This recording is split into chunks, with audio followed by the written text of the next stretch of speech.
नमस्ते दोस्तों। आज हम जिस विषय के बारे में जानने वाले हैं वो विषय है अखंड भारत। अखंड भारत के बारे में अनेकों वीडियो और लेख आपको मिल जाएंगे, पर आज इस वीडियो में हम अलग ही नज़रिए से उस टॉपिक को, उस विषय को देखने वाले हैं। तो चलिए शुरुआत करते हैं। 2014 में भारत में नरेंद्र मोदी जी की सरकार बनी। उसके बाद प्रखर हिंदुत्व या राष्ट्रवादी समूह में एक जो भावना या चेतना थी, जो पहले से ही पनप रही थी, उसने प्रखर रूप लेना शुरू किया। वो भावना या विचार जो है वो है अखंड भारत की भावना, अखंड भारत का विचार। तब से जो लोग अखंड भारत का सपना देख रहे हैं, उन्होंने सोशल मीडिया पर उसके बारे में व्यक्त होना और विचारों को प्रदर्शित करना शुरू किया। पर जो लोग अखंड भारत का ध्येय लेकर चल रहे हैं, वो एकदम से शांत और सौम्य हो गए। अभी यहाँ पे सपना और ध्येय, इसमें छोटा सा अंतर है। सपना देखने वाले सिर्फ सपना ही देख रहे हैं, पर ध्येय को लेकर जो चल रहे हैं वो शांति से उस सपने को सच करने की ओर बढ़ रहे हैं। अभी सबसे पहले हम अखंड भारत की संकल्पना क्या है वो संकल्पना जान लेते हैं। आज के अफगानिस्तान से लेकर तिब्बत से पूर्व में वियतनाम, इंडोनेशिया, जो आज आसियान देश माने जाते हैं, वो सारे देश प्राचीन काल में भारत का या भारतवर्ष का एक अभिन्न अंग थे। पर जैसे जैसे वक्त बीतता गया, वो देश, वो भूप्रदेश परकीय आक्रांताओं के कारण मूल भारत भूमि से दूर होते गए और भारतवर्ष से बिछड़ते गए। आखिर में अफगानिस्तान और बांग्लादेश विभक्त हुआ और आज का भारत देख रहे हैं। प्राचीन काल का जो भारतवर्ष है वो आज के भारत से कम 5 गुना बड़ा था।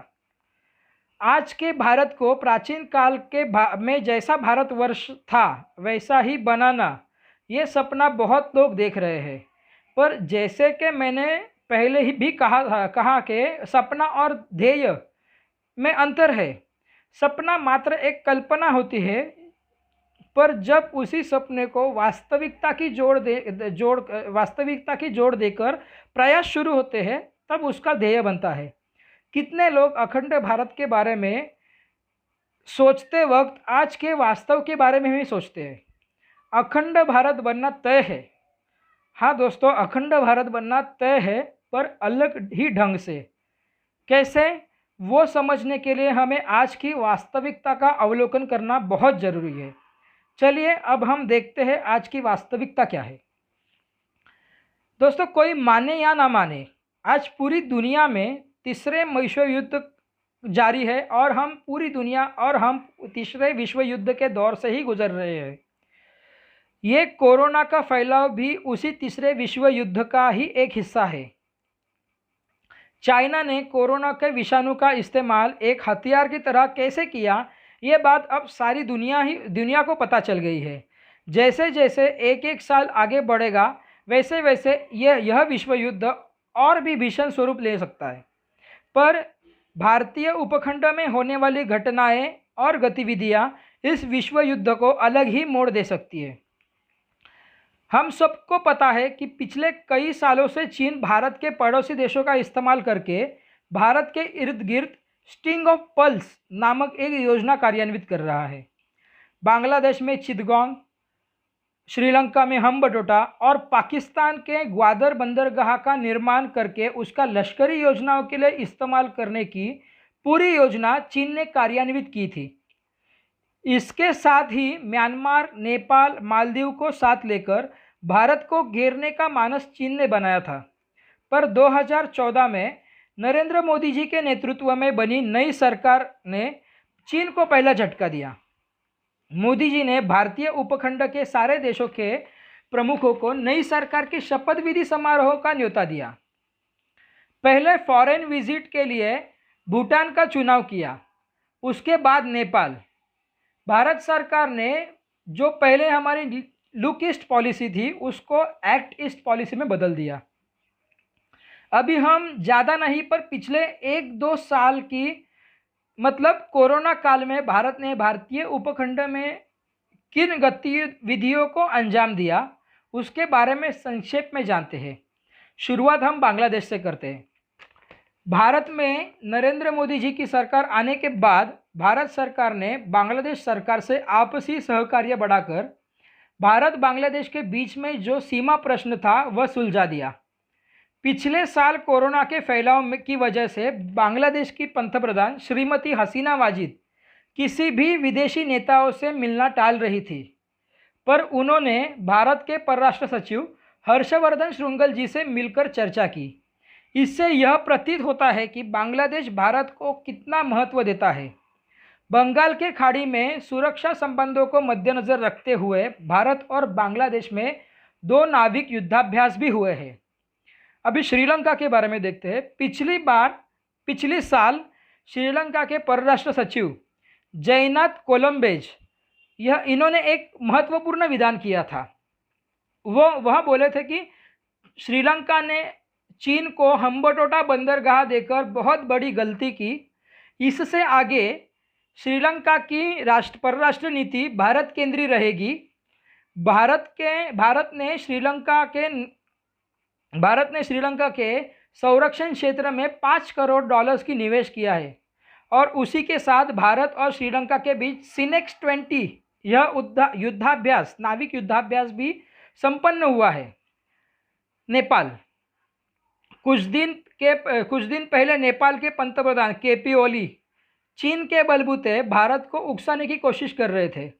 भारत के लिपुलेख, कालापानी और लिम्पियाधुरा यह 3 प्रदेश नेपाल के नक्शे में दिखा के वह भारत से पंगा लेने की कोशिश कर रहे थे। अभी यही सब ठीक लग रहा है, पंगा लेना। पर इसके बाद चीन ने नेपाल के 7 जिलों में घुसपैठ की और नेपाल का जो भूभाग है वो हथियाने की शुरुआत की।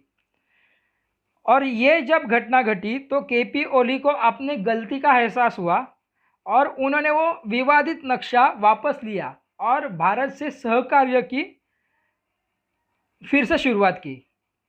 अभी भूटान और मालदीव यह दो देश पूरी तरह से भारत पर निर्भर है। पिछले कुछ साल मालदीव चीन के प्रभाव में था। आज भी चीन वह राजकीय उत्पात मचाने की पूरी कोशिश कर रहा है। मालदीव पूरी तरह से चीन के कर्जे में घिरा हुआ है। इसके लिए मालदीव ने भारत से मदद मांगी है। मालदीव ने चीन के साथ जो मुक्त व्यापार करार था, जो हम ओपन ट्रेड एग्रीमेंट कहा जाता है, वह एग्रीमेंट ही रद्द कर दिया मालदीव ने। और उसके बाद में मालदीव ने भारत के साथ ग्रेटर मोल कनेक्टिविटी प्रोजेक्ट का एग्रीमेंट किया।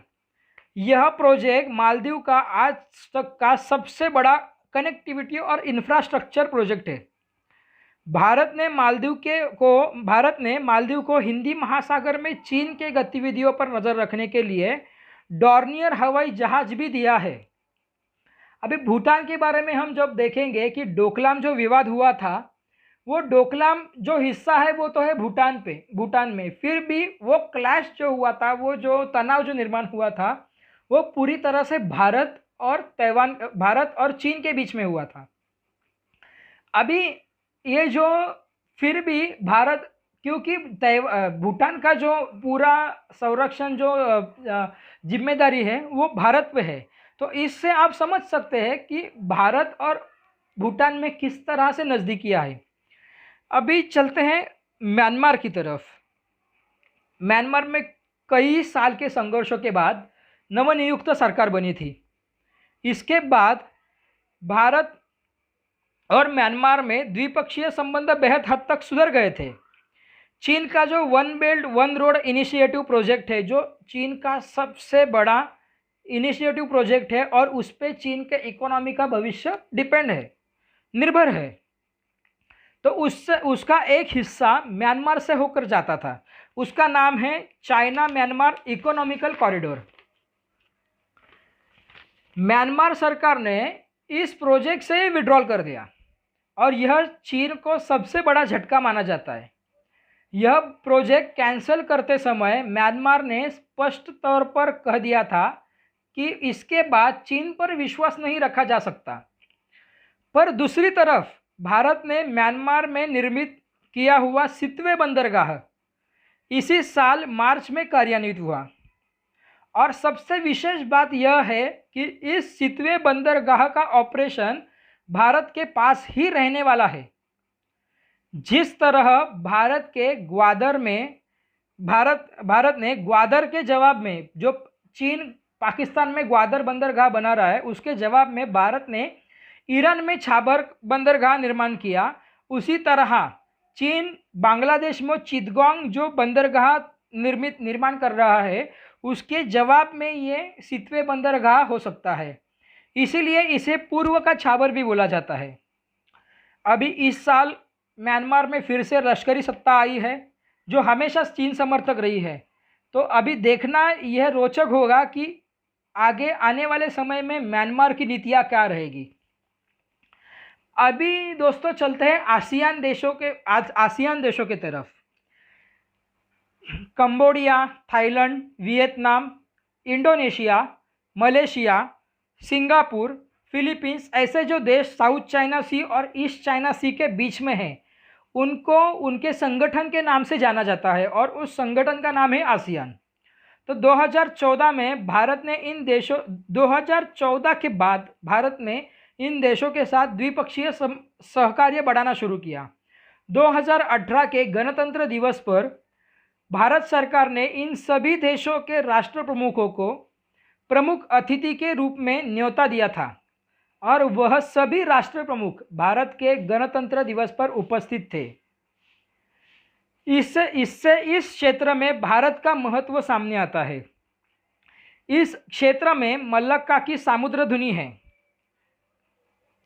जो एक वाटरवे है, जो समुद्र मार्ग है मल्लक्का का।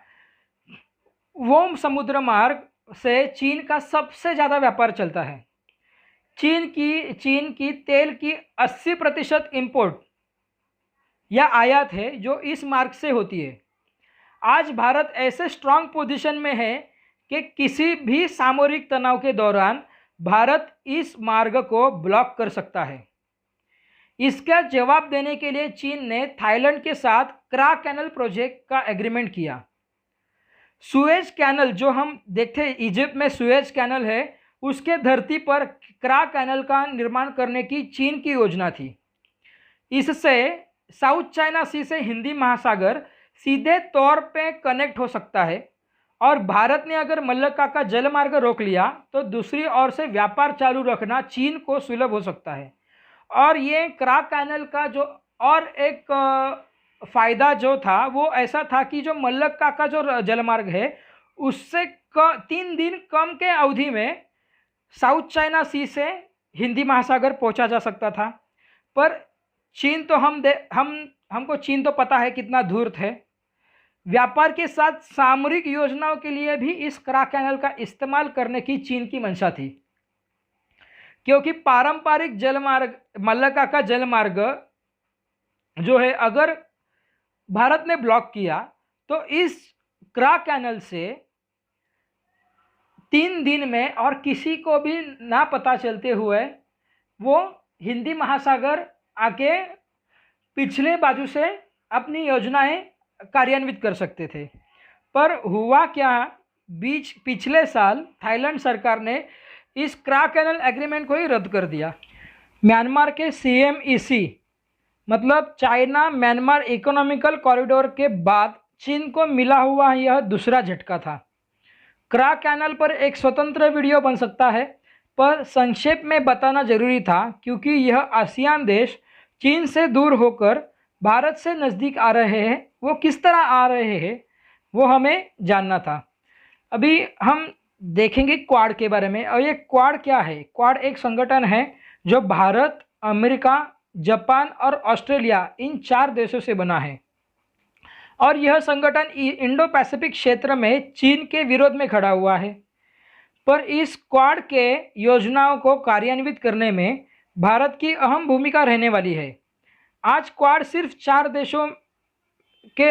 देशों का संगठन है, पर आने वाले समय में इस संगठन में आसियान देश, फ्रांस, ब्रिटेन शामिल हो सकते हैं।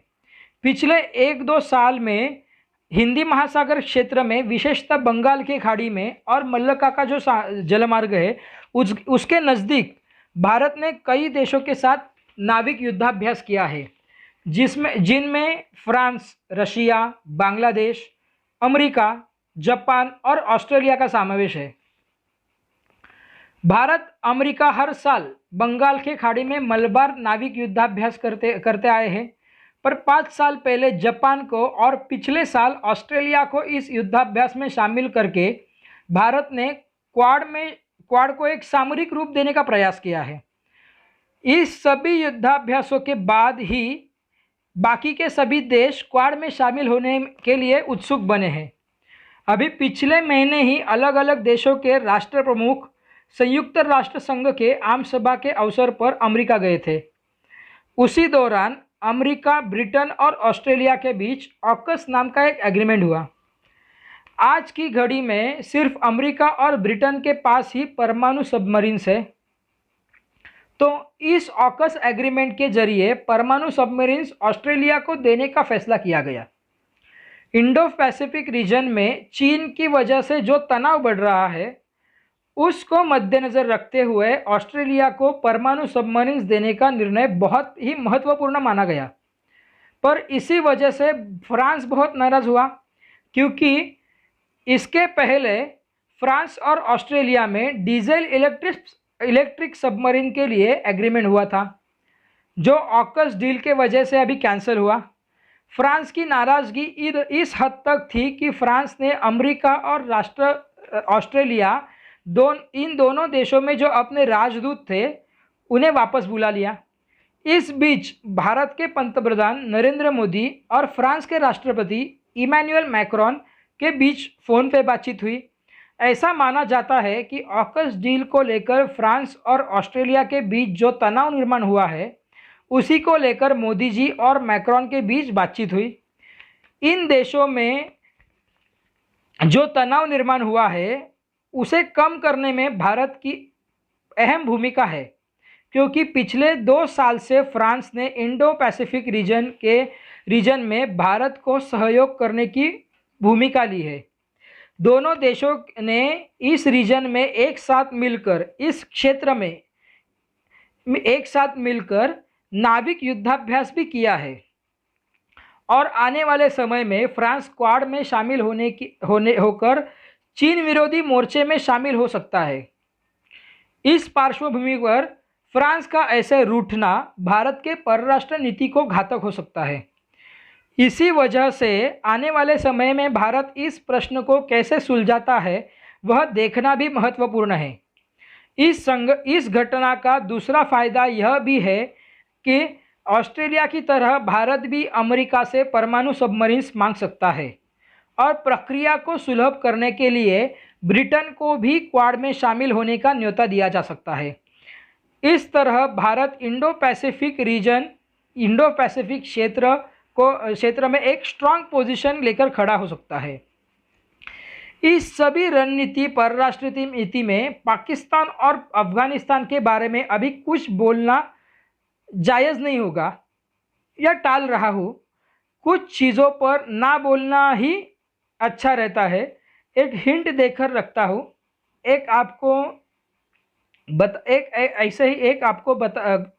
पॉइंट बताता हूँ। अफगानिस्तान और पाकिस्तान में ऐसी परिस्थितियाँ बन रही है कि उससे एक नए हिटलर का उदय हो सकता है। फिर से सुनिए, अफगानिस्तान और पाकिस्तान में ऐसी परिस्थितियाँ बन रही है कि उससे नए हिटलर का उदय हो सकता है। भारत सरकार इन सभी परिस्थितियों पर बारीकी से नज़र रखी हुई है। इससे ज़्यादा इसके बारे में आज बोलना संयुक्तिक नहीं होगा। इतना कह देता हूँ कि अफगानिस्तान हो या पाकिस्तान या बांग्लादेश या आसियान देश, आने वाले 4-5 सालों के बाद इन सभी देशों को तृतीय विश्व युद्ध के परिणामों से बाहर निकालने का कार्य भारत को ही करना है। आज पहले भाग में हमने आज के अंतर्राष्ट्रीय परिस्थितियों के बारे में जानने की कोशिश की। हिमालयन क्षेत्र, भारतीय उपखंड और पैसिफिक क्षेत्र, इंडो पैसिफिक क्षेत्र, इन दोनों की जगह इन तीनों ही जगह भारत किस स्ट्रांग तरीके से और स्ट्रांग पोजीशन में है और आगे बढ़ रहा है, यह हमने जाना। पिछले साल चीन ने भारत की सीमा पर घुसपैठ करने की नाकाम कोशिश की, उसके बाद उसे जो करारा जवाब मिला वो भी पूरे दुनिया ने देखा। दोस्तों, यह सभी टॉपिक जो हमने देखे, नेपाल हो, बांग्लादेश हो, ये इन टॉपिक पे अलग अलग वीडियो बन सकता है। ये इतने गहरे टॉपिक है, पर इन बातों को हमने अखंड भारत के संदर्भ में बहुत ही संक्षेप रूप में जाना है। अगले वीडियो में हम देखेंगे कि अगले 4 सालों में कौन कौन सी घटनाएं घटित हो सकती है। उस घटनाओं के आधार पर अखंड भारत किस तरह आकार ले रहा है वो भी हम जानेंगे। तब तक आप कमेंट सेक्शन में आपके विचार रखें। अगर आपको वीडियो पसंद आए तो लाइक कीजिए, चैनल को सब्सक्राइब कीजिए। उसके बाजू में जो बेल आइकॉन है उसे प्रेस कीजिए, जिसके वजह से आने वाले अगले वीडियो की नोटिफिकेशन आपको मिलती रहेगी। और हाँ, यह वीडियो अपने दोस्तों और परिजनों के साथ शेयर करना ना भूलें। जय हिंद, जय भारत, जय श्री राम।